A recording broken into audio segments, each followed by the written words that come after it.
Hello and welcome again to another episode of One Starfish, where our mission is to help change the world one starfish or one person at a time. As always, make sure to rate, review, subscribe, share. That's how we get the word out, do all the things. I'm excited for our guest today. Amber and I just met officially, and we'll get into this because I didn't even touch on this. She's Canadian, but now living in the States. I'm like, huh, kind of like me. So this is pretty cool. This lady is incredible. I was like, what do you all do? So I'll see if I can make this. She'll correct me. She does a lot of investing in real estate. She's been doing that for years. That's like her main thing. She's also a mom and a wife. She's also an insurance broker, insurance agent, I should say. She's running a construction company with another powerhouse woman, which is pretty cool. She's an author, and she's got a course coming out around the time that this should be released, helping women get into real estate investing, and the book's about that too. That's her big passion. So welcome to the show, Amber. Thank you very much. It's Awesome. Well, so let's get here. into things. Like I just like this is exciting. I know people are going to get a lot of value from this. So you're Canadian. We didn't even touch on this before we got actually started. Where in Canada are you from? We are from Calgary, Alberta. Oh, you're Albertan too. Wow, you're like a Yes, local. Holy moly, that's amazing. For yes. anyone not knowing where anything is, that's American. So Calgary is like 3 hours from Edmonton, which is where I live. So we're not very far. In fact, right now when we're recording this, I'm in Red Deer, which is right between Calgary and Edmonton. So pretty cool. And so you're in Calgary. What got you down to Florida? Well, actually, it was my husband's dream. He had a dream as a kid that he wanted to live in America. And so this little kid growing up on a farm, his dream became my dream when I came into his life and we were married. And it was like one of these things where let's make it happen. And in the trade that he was in, it offered opportunities for him to work in America. And so we found a way to immigrate from Calgary to Scottsdale, Arizona, and we loved it there. It did everything it was supposed to. Like, when you have these dreams and then you accomplish them, it's just like, wow, I'm here. We're here. We did this. It was a no regrets thing. It's like, yeah, sure, let's go. What harm? Like we're not going to be thinking like, oh, we should have done something for such a long time. We're going to actually take the step and do it. If it doesn't work out, you just go home. You just go back, right? You start over again. It's okay. And we did it, and it was the best decision. So we went from Arizona, and then we moved to Tampa in 2021. And then I actually became a US citizen this year. Congratulations. Are you a dual then? Yes. Okay, welcome to the club. Thank you. I love that. And so that's really cool. So when you went to move, now you guys have kids too, correct? We do. Awesome. So how are your little ones or big ones? Big ones, big ones. One just turned 17 yesterday, 17 and 15. So Okay, we so had, they were early teens, late children, I guess you could say, whatever, when you went to move. Is that right? Based on that, I'm kind of well, figuring out. when we moved from Canada into America, it was 2013.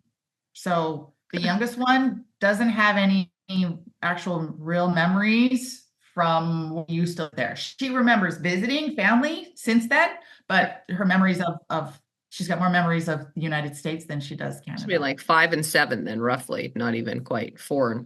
So they were Yeah. actually okay, pretty young. So when you went to move, I'm guessing a lot of people thought that was a silly idea. So I'm just guessing. I could be completely wrong. If that is the case, how did you handle that? It was crazy. That's what people said. That's crazy. You don't know anybody there? No. You don't have any family there? No. They thought it was just bizarre. But we don't really, we like I said, it was you live with no regrets. You just go. You go and do the things, whatever it is. And if your heart is calling you to go do something, to a different job or a different city or a different whatever, then do it and see what happens. And so we were super excited about it. We had no idea how things were going to line up, and it lined up perfectly. We couldn't have organized it any better. Our daughter got into a school program that was perfect for her, and we were able to, like, we had sold our house, so that was done. My husband was able to work. It was like, all right, let's go. And we just did. And hey, we've had a lot of people come and visit us down here, more so than we're up there. So it definitely has a Totally. benefit. I'm like, I'm visited. Yeah, let's do this.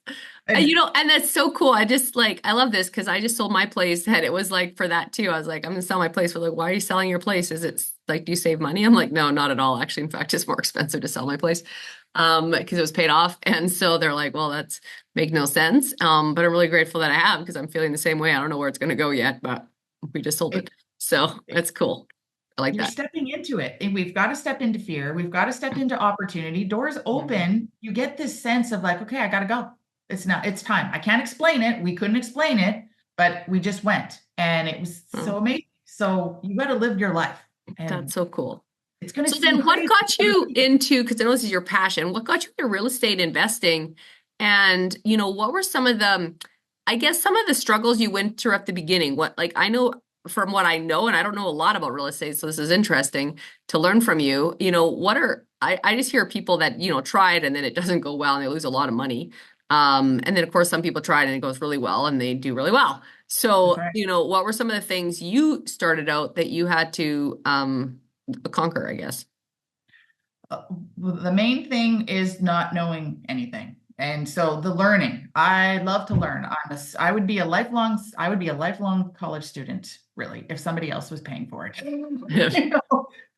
So just absorbing as much information as possible and finding communities to be able to do that and ask questions that you may think are low or stupid or whatever. There's no such thing as a stupid question. You just have to be able to find the community where you feel open and comfortable asking questions and that there's a great like flow of information back and forth. There's always people ahead of you, but there's always people behind you. So if you're able to just start consuming the information, because when you start getting interested in something, it becomes fun to learn instead of hard to learn. And so that's what I was doing. I was just basically, just to back up a little bit, this was actually my husband's pastime. And we had to make some financial decisions because of some situations like dental work and some other things that it made us focus on our budgeting and then paying down debt and then all these other things that we were doing because money was tight and we had these things that we had to accomplish. It gave us insight and wisdom into how to manage it properly. So once we paid off the debts and then we paid off our house, our little condo, not a house. It was the first time there, we were married and we moved from an apartment into a condo, and it was our little space, super small, a two-bedroom, two-bathroom little thing. But we were like, oh, well, let's pay off our mortgage. We were just stumbling around. And then we're like, oh, well, we've got this extra money because we had been sticking to the budget after we paid the debts. Mhm. And then we're like, oh, now we have this. What do you want to spend it on? Well, some people spend it on toys like the RVs and stuff, and good for them. Mhm. But those aren't income generating assets. No, And sure not. so at that time, the American market was suffering still from the 2008 crash, and Canada was doing very well. Actually, our money was almost par with the US dollar. I remember So that. we loved Arizona, and we were able to pick up some foreclosures that were very inexpensive. And so that's what we did. Because we were able to learn the strategies to pay down our debt and use our money wisely, we were able to use it and then, um, buy a property. And we ended up being kind of like our own little bank because we had paid down our condo. So we ended up getting a HELOC. So Mhm. that's equity out of the home. And you only start paying money on it when you use it. But we used that to buy the foreclosure. And then we just kept paying down our debt when we kept doing this. So we loved Arizona. We found an amazing property manager. She was a real estate agent and property manager. And like we could have a really terrible story because I've heard the terrible stories, but we found her, we trusted her. She had experience in the area. She lived in the area her whole life, and we trusted her to look after our property. So even though we were living in Canada, we were foreign investors. That was the first one, was like the hardest one. Like, what are we doing? And then after that, when you have the proper people in place to take care of your assets and they're doing a good job, then adding more just gets easy. It's kind of like having kids. Kind of like the first thing. What are some major mistakes that people do when they're getting into real estate investing? One of the major mistakes is the assumption that you don't need any money. Mm. And we are conservative investors. We have a family. We have responsibilities. We're not in this to just like go all crazy and, yeah, you don't need any money, borrow other people's money. No, no, people work really hard for their money and we work hard for ours. So let's use it in the best way possible to benefit us. And so a lot of people will like max out their credit cards and they'll go into debt big time to make this acquisition because it's kind of trendy. And they're really not understanding the fundamentals about how the money is supposed to work for them, not against them, because there's good and bad debt. And we have to understand that. And like I said, the lessons that we learned about budgeting really helped us in the investing space because there's good debt when you're buying property and there's bad debt when you're buying property. You know, and some people are like, oh, they're all like really excited about the potential of buying something, and then they get a hard money loan, and then something goes wrong, and oh my goodness, the interest rate's insane. So it's only do what you're comfortable doing because you can lose it all, and you have to be willing to lose it all. It sucks, but that's part of the industry. You've heard story after story where a market crash or a bad decision, a bad partnership completely wiped out an investment. Then what? So, you know, only make decisions and only make investments that align with your risk tolerance and your vision for what your investment is supposed to be for. I love that. That's awesome. And so, yeah, so then you got into that, you started taking it over and running it. And then you also got into insurance. What got you into insurance? It was kind of like this segue. I started like listening to a lot of podcasts. And one of them was I listened to Joe Rogan, I listened to Brad Lee, I listened to like Bigger Pockets podcasts, a whole bunch of real estate stuff. And I really liked Brad Lee, and I really liked his variety of different topics. And he had real estate people, he had business owners, he had just general topics, and insurance came up a lot for him. And I was like, this is a very important component of my vision of what I want to do. And my real estate, it's not mine, but it's our family real estate. It's our legacy. My husband's working his butt off for work. He's providing the income for the lifestyle that we could have, for me to be home with the girls. And then I could be there when they needed, you know, a mom in the classroom or a mom to do a field trip or fundraising or whatever. I was there. And so we want to make sure that the next egg that we're building is protected. And so insurance it just through that podcast, I learned more about insurance, and I'm like, yeah, I really like this. And so we had an assessment done. My husband and I had an appointment, and you know, the agent had gone through everything with us, and I'm like, wait a minute, I can do this. so I did. I took the course and I did the lessons, and it was really interesting. And like I like learning. So what's insurance? You know, it's a big book you got to read and a lot of things you got to learn, write some tests, and then you can get your lessons and you can help other people. And so I really liked how the life insurance policies are a complement to the insurance, or excuse me, complement to the real estate investment strategies that you can utilize it by creating your own bank. And it takes a while, it takes some income, but then you have this accessible resource that you can use if you want to purchase an income producing asset. And then, you know, it's another way to grow your family wealth and to grow more financial security for the future. That's cool. So I'm curious, you're a very confident person, I can tell, and anyone listening to this can tell. Have you always been confident? And if so, where do you think that came from? Because I believe a lot of people lack self-confidence. And if not, what helped you develop it? Confidence is necessary in life. It is. I was actually on my own by 17, 18. I graduated and I was on my own. And so when you're thrown into an environment where you're on your own, you learn how to get stuff done and to carry yourself in a way that exudes confidence. And you don't have to be in front of the camera to be confident. You can be behind the scenes. I just utilize the skills that I have best and I grow them. And so I use them in a capacity to just build my confidence. But a lot of times, you know, you're in a situation where you've never done something before. You're surrounded by people. You have no idea who they are. You're by yourself and all you have is yourself. So you just got to hold on to what makes you, your faith, your abilities, your own routine, confidence in getting your own things done. Like you have to find that inner drive in order to carry yourself in a way to be confident. I remember there were times that I would attend real estate conferences and I would be like the one of the fewest women there. And it was like the huge conference room full of men. And I'm like, okay, here I am. I'm going to talk to people. I'm going to make myself a fool of myself. Sometimes I'm not going to understand what I'm talking about. And you know what? You're not going to have the right energy in one group. You just keep going until you find your people. So, sometimes it's hard, but you just have to keep relying on what you do best. And it's affirmations help. Just your daily routine helps. And then also giving yourself time to reset because, some of us are I come across as an extrovert. I'm an introvert. Actually, I like people, but I have to really pump myself up when I'm going to be in front of people. And you just do what you need to do and then show up as your best version of yourself and see what happens. You're not always going to resonate with everyone. Some people aren't going to like your energy. They're not going to like who you are for some reason, but you can't worry about them. You just move on to the next.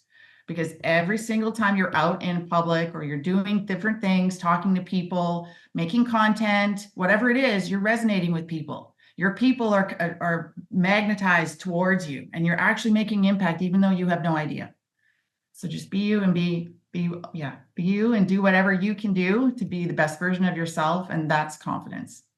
So I want to back up more than this. So I want to back up to childhood. So you moved out at 17, 18, but what even gave you that confidence? Was it a really bad upbringing? I don't have to go into detail, or was it a really solid upbringing and you just were confident and wanted to go on your own? What was the catalyst to do that? And, how did you think your childhood played an implement like a role in it? I grew up with two parents who they're still together. It was my sister and I was the eldest, and my parents instilled good grades, being a good kid, being responsible. They did the best that they could do.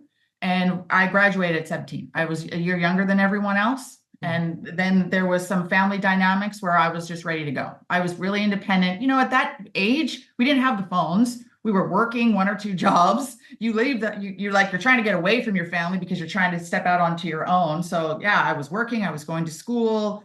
I had graduated, but I was going to college and I was ready to go. And then with the family situation, I'm just like, okay, it's time to go. And are your parents employed or are they self-employed or entrepreneur?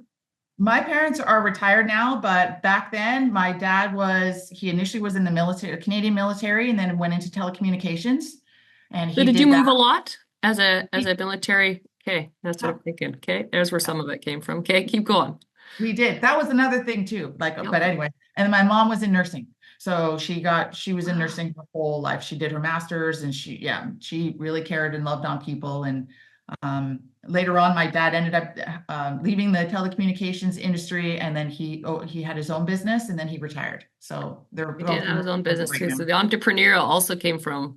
Okay, because that's something I've really, like you said, people listen to. One thing I've really noticed in high achievers and people that actually succeed, there's a lot of confidence and a lot of people, say especially women, because we're both women, struggle with. And I think a lot of guys do too, but I'm going to speak on the women's side. And so listen to you, even me, because I've really analyzed this a lot. It's like, yeah, I just go out and do the things. You're like, they don't have the confidence to go out and do the things. So I'm always curious where that came from. People have asked me, like, where did that come from? Because I've never, I would say, really struggled with it. And a lot of it I've learned comes from childhood. So if you're listening to this, and your childhood maybe wasn't as self-believing, and your parents weren't into believing in you. And I feel like your parents obviously believed in you. They pushed you to be your best, whatever that, meant at that time. And so did mine. Lots of mistakes, lots of stuff they did, maybe not as good, but they did install that. If you're listening to this, I'm curious, Amber, if you ever thought about this, and if not, just curious your thoughts. If you think back and you didn't have that confidence, which sounds like you had from a very young age, what are some things that could help someone one of the things you are doing is going to be helping women get into real estate. So what are some things that could help a woman especially gain the confidence to go out and become that person that they were meant to be, whatever that means, whether it's getting into real estate, because that takes definite confidence, stuff like that. Like, what are some things you think could help? I think one of the most important things is to find a community to help you, because you always need people alongside you, no matter what you're doing. I could be standing on a stage or talking to you or talking to going to a networking event by myself, but really I'm being supported by those around me. And when you have a community that's pouring into you on a daily basis, weekly basis, it makes a profound difference, because then you have this group that you can share your struggles with, so you're not carrying them along all the time.